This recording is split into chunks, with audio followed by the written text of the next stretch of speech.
Dear students, प्यारे बच्चों, अब हम सबक नंबर 3 पर आते हैं।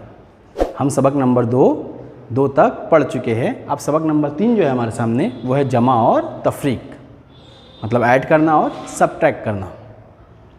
अभी तक हमने देखे कि अलग अलग आदाद दिया गया था, है ना, 5 इंची अदद, 6 इंची अदद, 7 इंची अदद। अब उन तमाम आदाद पर मुश्तमिल यहाँ पर हमारे को जमा करना है और उनकी तफरीक करना है। जैसे ही लेसन शुरू होता है तो यहाँ पर है इआदा, मतलब रिकैप्चुलेशन, मतलब रिकैप कर रहा है हमारे को, जो पिछली जमात की साबिका मालूमात है उसे उजागर कर रहा है।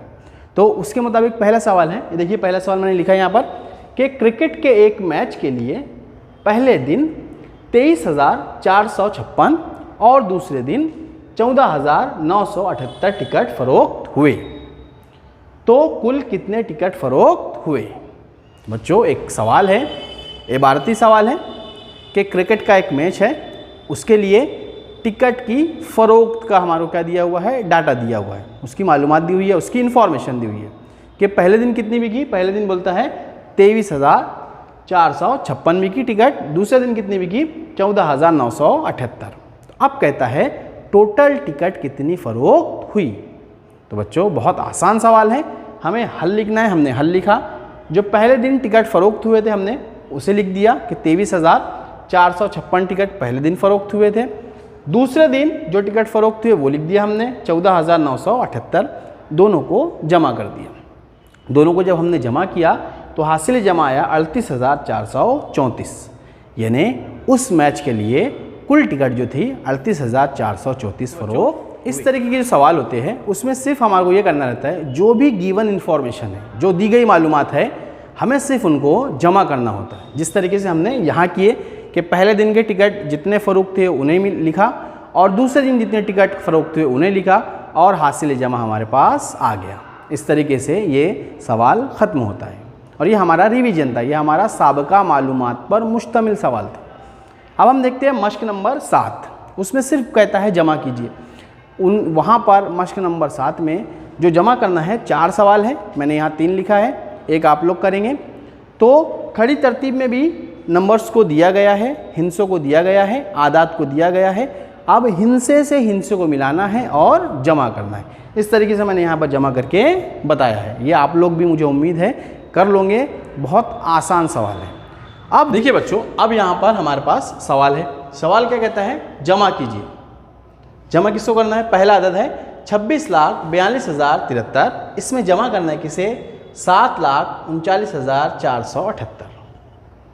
तो अगर बच्चों आप लोग आदात को, दोनों ही अदद को ध्यान से देखोगे तो एक 7 इंची अदद है 26 लाख और एक 6 इंची अदद है, मतलब 7 लाख।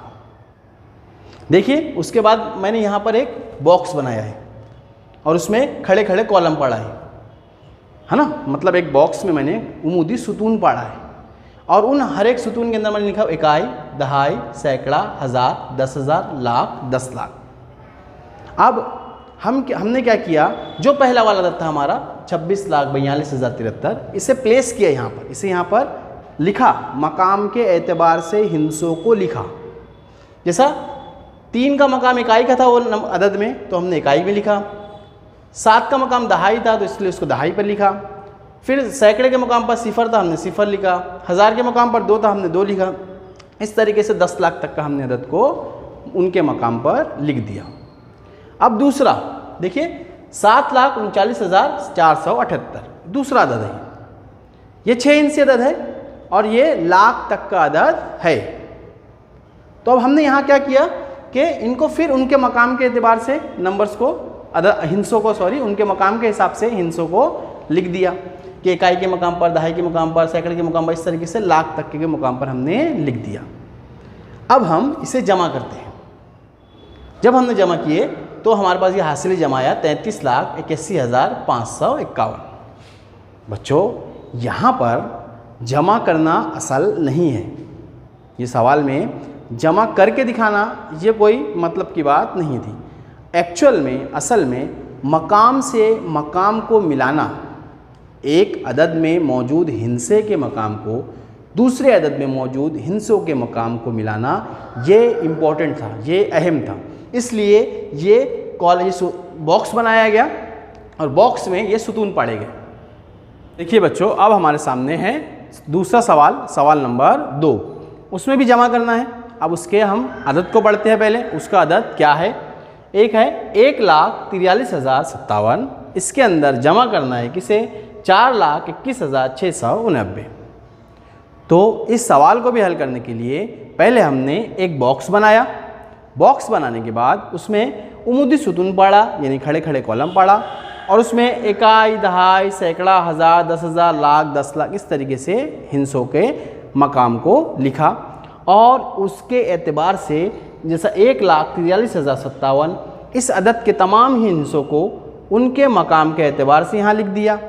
दूसरा नंबर 4,21,689 है। इसके भी तमाम ही हिस्सों को उनके मकाम के एतबार से हमने यहाँ पर लिख डाला। और जब दोनों अदद को जमा किए तो हमारे पास जवाब आता है 5,64,746। बच्चों, ये सवाल करने का मकसद सिर्फ ये था कि बच्चा या स्टूडेंट जब जमा के सवाल करेगा तो उसे एक अदद के हिस्सों को दूसरे अदद के हिस्सों से, मकाम को मकाम से किस तरह किसे मिलाया जाता है वो समझना है। और इसी पर मुश्तमिल बच्चों आपकी मश्क नंबर 8 है। उसमें ये बात का आपको ध्यान रखना है कि इकाई के हिस्से से ही इकाई के हिस्से को मिलाना है, दूसरे नंबर के दहाई के हिस्से से ही दूसरे नंबर के दहाई के हिस्से को मिलाना है। और इस तरीके से आप लोग वो सवाल हल करोगे। तो इस तरीके से यहाँ पर हमारा मश्क नंबर 8 तक